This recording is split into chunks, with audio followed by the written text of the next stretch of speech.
Okay, we are still in that realm of short, choppy chapters, so we'll see how many we can get through today in our kind of crunch of time. But chapter 57 is called Prisoners. Shining Pearl clung to the white starfish wrapped in wet seaweed as she and the others struggled through the mud, which was ankle deep and getting deeper every minute in the torrential rain. She followed Nibs, who led the way. Behind them came Slightly, Little Scallop, then Curly, Toodles, and Wellback, the twins. It was very dark, and the wind-blown rain was coming down so hard that the fat drops actually hurt. The children held banana leaves over their heads, but these gave them little relief from the misery as they slogged along the water trail towards the place where it met the mountain trail. Nibs stopped so suddenly that Shining Pearl nearly bumped into him. "What was that?" she said. "I heard shouting. Maybe the shipwrecked sailors. Everybody keep quiet." "What are you going to do?" said Slightly. "You're all going to stay here while I go have a look," said Nibs. "I'm going with you," said Shining Pearl. "All right," said Nibs. He tried to sound reluctant, but Shining Pearl could tell he was glad to have the company. The others huddled under a tree as Nibs and Shining Pearl crept ahead. Now they could both hear shouts over the sound of the rain and the crashing waves. They rounded a curve. The trail now overlooked a beach, but they couldn't see anything in the darkness. A bolt of lightning struck the jungle nearby, and suddenly the beach was filled with a brilliant light. It lasted only 2 seconds, but that was long enough for Nibs and Shining Pearl to see the boat rocking in the surf, with men struggling to hold it. Other men were unloading a large, obviously heavy crate. 3 other crates sat farther up the beach. The lightning flickered out.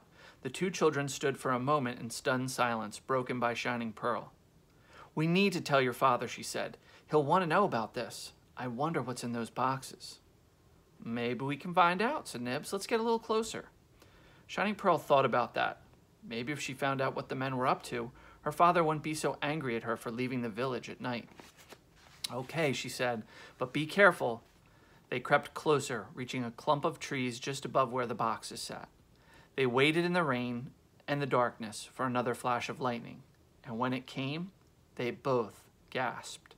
They could see some of the men clearly now, and the 3 of them were castaways, the same men who had boarded Hook's ship and sailed off.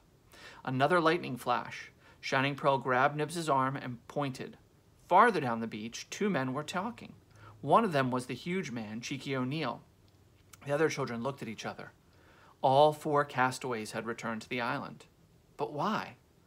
"We need to tell Father now," whispered Shining Pearl. They were about to leave for the protection of the trees when there was another flash of lightning. "Oh no," whispered Shining Pearl. Little Scallop and the other children were coming toward them, the lightning making them clearly visible on the path. "What are they doing?" whispered Nibs. "They must have gotten worried about us. Let's hope we can get to them before," but it was too late. A series of brilliant lightning flashes turned the nighttime into daylight, and from the beach a man shouted, then another. The children had been spotted. Suddenly, a half-dozen men were sprinting toward them. The children turned to run, but it was too late. Shining Pearl started toward them. Nibs gripped her arm, keeping her behind the trees. She watched helplessly as the men pulled her sister and the others off the path, onto the beach, now prisoners. The children were dragged up to Cheeky O'Neill and Nereza. They recognized O'Neill from his stay on the island, but recoiled when a lightning flash revealed Nereza's face and the wooden beak strapped to it. Peter had told them stories about a vicious sea captain with no nose. O'Neill scowled at the children. "You should have minded your own business," he said. "You know them?" said Nereza. "I do," said O'Neill. He pointed at Little Scallop. "That's one of the chief's daughters." Nereza thought about that, and he stepped forward, soaked, to terrify the children.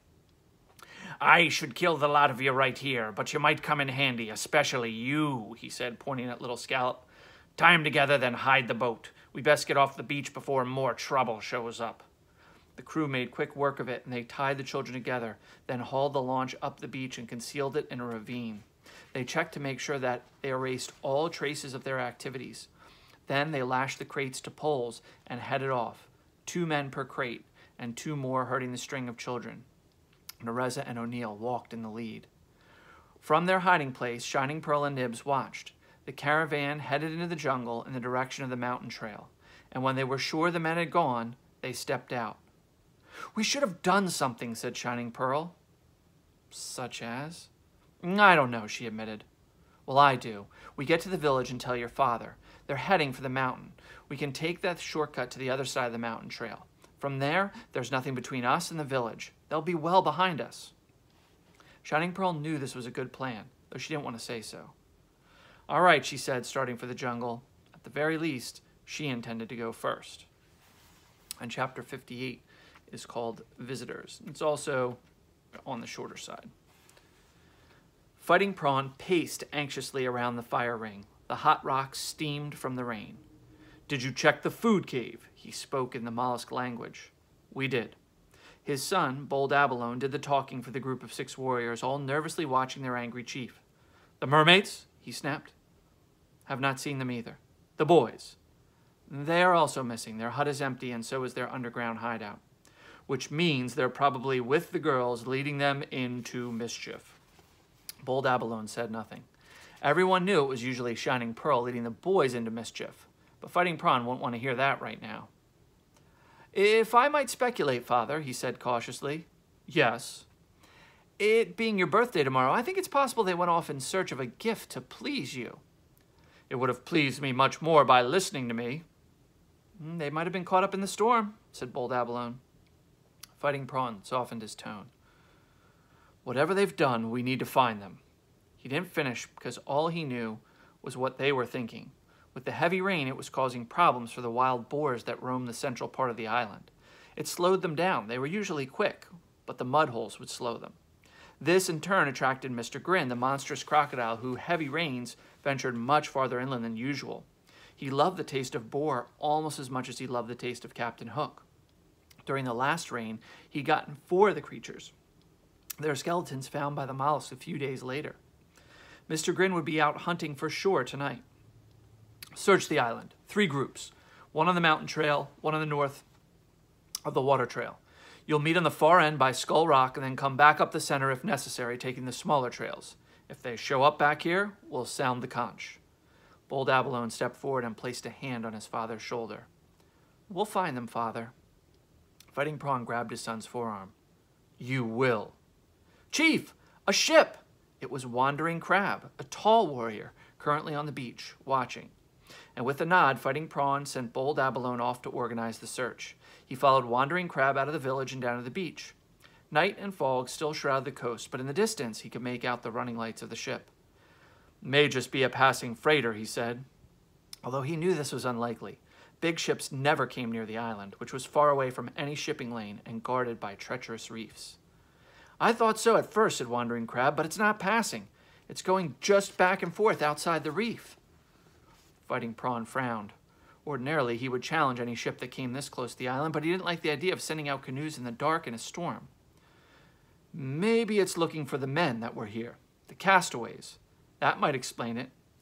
Maybe some of the men were picked up by the ship, and now it's searching for survivors.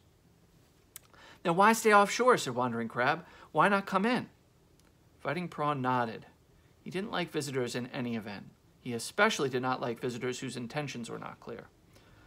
Double the watch on the beach, and if a ship is still there at first light, we will send canoes with weapons. If anything changes, I want to hear about it immediately.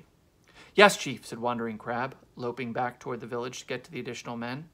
Fighting Prawn trudged behind, thinking about the ship and the missing children.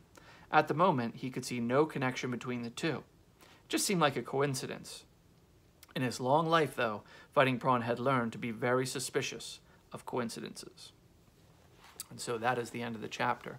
So the authors are kind of setting the scene for, excuse me, an exciting end here as well on Mollusk Island. So we have the 2 situations going on at the same time. You tend to be more excited about one than the other. Some students look forward to the situation on Mollusk Island. They like seeing the action with Fighting Prawn. Others are more just get me back to London and so we can see what happens at the end. All right, so we'll pick up again tomorrow with another read aloud.